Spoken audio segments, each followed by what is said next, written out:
Hi my friends, this is Dima, the tutor. In this video we are going to get acquainted with the PTE task called listening multiple choice. It's a very interesting task and I like it. I mean, at least comparing it to several other tasks at PTE or other tests.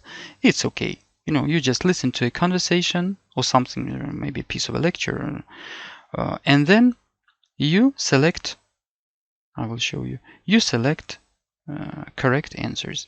Mind you that this is called listening multiple choice, like multiple. So they give you the instructions that in this set you have to select not one but maybe two, maybe three.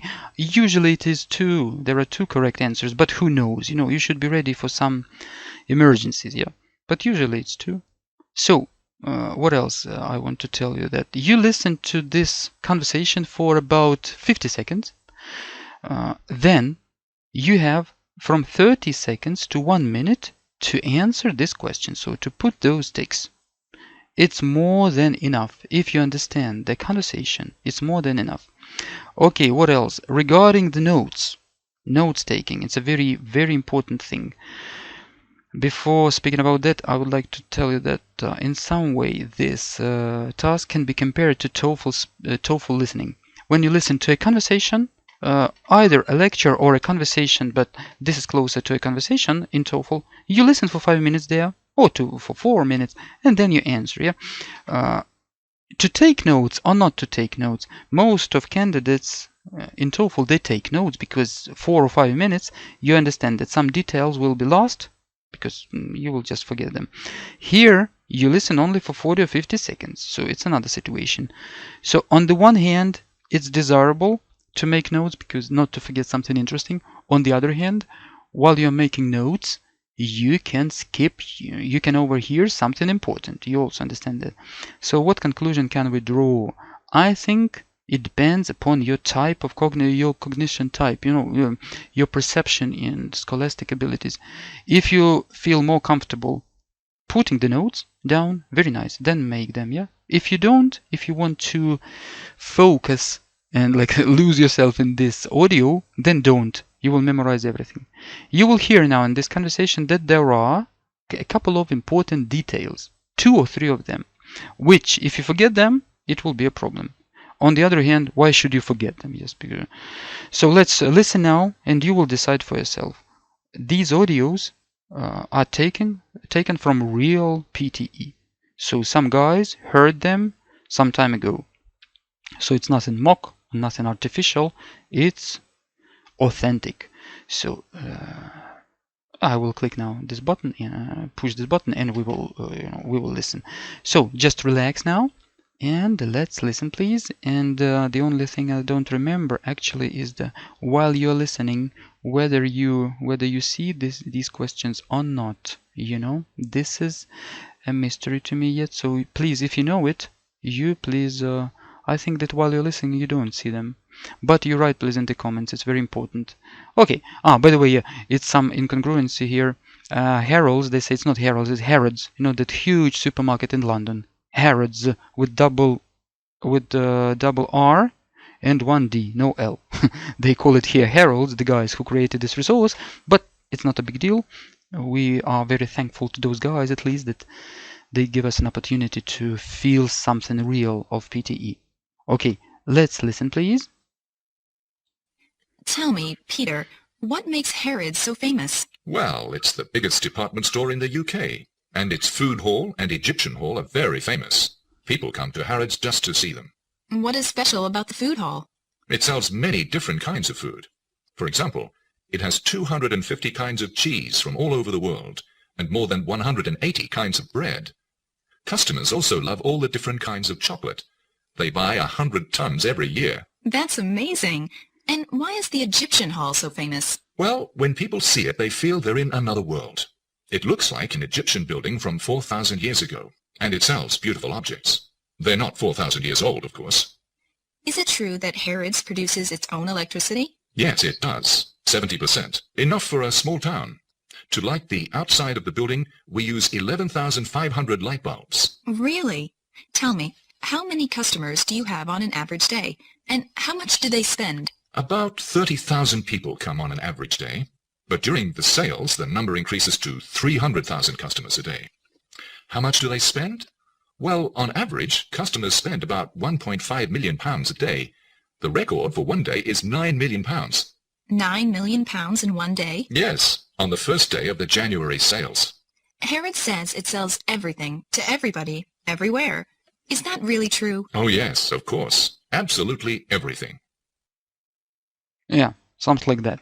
So, if we discuss the level of the language, I think nothing special. Yes, if you have a medium level of English, like intermediate or higher, I think you understand everything. Probably due to some excitement you can miss one word, but it will not influence your score greatly. So this man is talking about Harrods. So, and we have 5 options, so let's read them and decide which ones we will pick. Harrods has 10 times as many customers during sales. You remember he said that when they have sales, no, usually they have something about 30,000 visitors a day, yeah? But during sales, very often the numbers go up to 300,000. So from this perspective, it's true, yeah, because 10 times as many customers during sales. It's not written always, but you know, we will pick it because Harrods is the biggest department store in the US. It's a naive catch, yes, because you remember, because everybody knows that Harrods is the biggest in the UK, not US, so this one we neglect. Harrods Egyptian Hall sells ancient objects from thousands of years ago. You remember that they have Egyptian Hall, and when you enter this, you feel like you have been thrown back to like 3,000 or 4,000 years. But he even highlighted it with humor. They don't sell something from 2,000 or 3,000 years ago. So this is again a catch. We will not choose it. Harrods produces enough electricity for a small town. Yeah, you remember he said like 70% of their own electricity they produce themselves, and it is enough to illuminate a small town. Yes, so we pick it. Yeah. Harrods is so famous because of its widespread advertising. You see, the man didn't talk about any advertising at all. So this is a catch. Probably, you know, you were like hoping that you were excited, and maybe you know that when you're excited, you're thinking about something, and you say, "Oh yeah, maybe I just overheard. Yes, maybe it was mentioned something about advertising." But no. So we have the first and the fourth, or A, B, C, D. So we have A, D, correct? Yeah. Let's check them. We have the answer. A, D. Yeah, very nice. So think please about what would you choose here. What would your answer be? If it's AD, okay, very good. If not, then think about why you made that mistake. Okay, let's take one more for this lesson. Please, guys, let's listen. It will be about a lecture about Greenpeace. No, not A, but Greenpeace, this famous world organization. Okay, 3, 2, 1, let's listen. Right. Well, in the studio this morning for our interview spot is Peter Wilson. Peter works for Greenpeace. So, Peter, welcome. Thanks a lot. It's good to be here. Great. Now, Peter, perhaps you could tell us something about Greenpeace and your job there. Sure. Well, I'll start by telling you roughly what Greenpeace is all about. I actually work in London for the Greenpeace organization.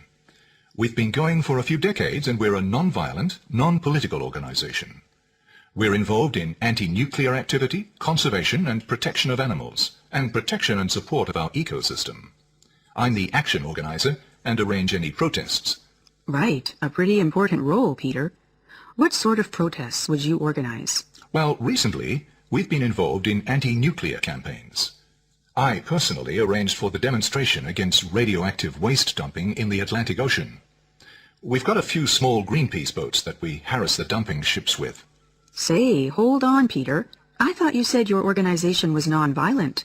What do you mean by harass? Well, we circle round and round the ships and get in the way when they try to dump the drums of nuclear waste in the sea. We talk to the men and try to change, yell at them to stop. We generally make ourselves as much of a nuisance as possible. Well, people may think differently of your methods, but there's no doubt you're doing a great job. Keep it up, and good luck. And thanks for talking with us. Thanks for having me. Okay, thanks for having me. So this man was talking about Greenpeace, of which he's a member. Let's look at these 5 variants and read them and decide. Yeah. Greenpeace's headquarters is located in London. Do you remember this? I don't remember. No. Headquarters of Greenpeace is not in London. Peter Wilson is the founder of Greenpeace. No. Peter Wilson is just a member of Greenpeace, yes. An enthusiast, but not the founder. Can you believe him? The founder is a very serious man. C. Greenpeace is against nuclear activity. Yeah, you remember they say we are against like nuclear activity and contamination and something like that. No, we protect the world against nuclear dumpings and so on. Yes, so let's check this one. Greenpeace protesters frequently resort to violence. No. They were trying to catch us here because they were discussing violence, yeah, but you remember that man said we do not resort to violence in the direct meaning of this word. We don't beat anyone or kill anyone or something. We may be of an impediment to those huge ships that dump the nuclear waste into the sea, something like that. We yell at them, we surround them and encircle them, something like that. But violence in this case is not the direct violence. So we will not pick this. Greenpeace is not a new organization. I think yes. So this we should pick this because you remember this. I don't remember actually what they said about this, but we all know that Greenpeace is not a new organization. It has been around for, I don't know, 30 or 40 years or even more. So we have A, B, C, D, E, C, E. Let's check our progress. C, E, yes, we are right. So think please, what would you pick here? If you feel comfortable with this, it's a very good sign. It means that I think that these dialogues, they are of some medium level. So you will hear even something maybe more difficult at PTE, but not much. So if you do this perfectly, so you are, well, just you can count on, I don't know, 60 out of 90 already, or even or more, of course. If you feel like very frustrated here, that you don't understand half of the contents, it's a big sign that you should practice a lot. Otherwise, you will end up having something like 40 out of 90 or something like that. But of course, these are only suppositions. Don't please take them close to heart because. Okay, guys, you're welcome please to subscribe to my channel and click like and everything. I like it very much. You will do me a great favor. If you need a professional tutor to help you prepare for PTE, Duolingo, IELTS and TOEFL, you're welcome to address me. All contact details are under this video in the description. Okay, I wish you success at PTE and see you in our next video.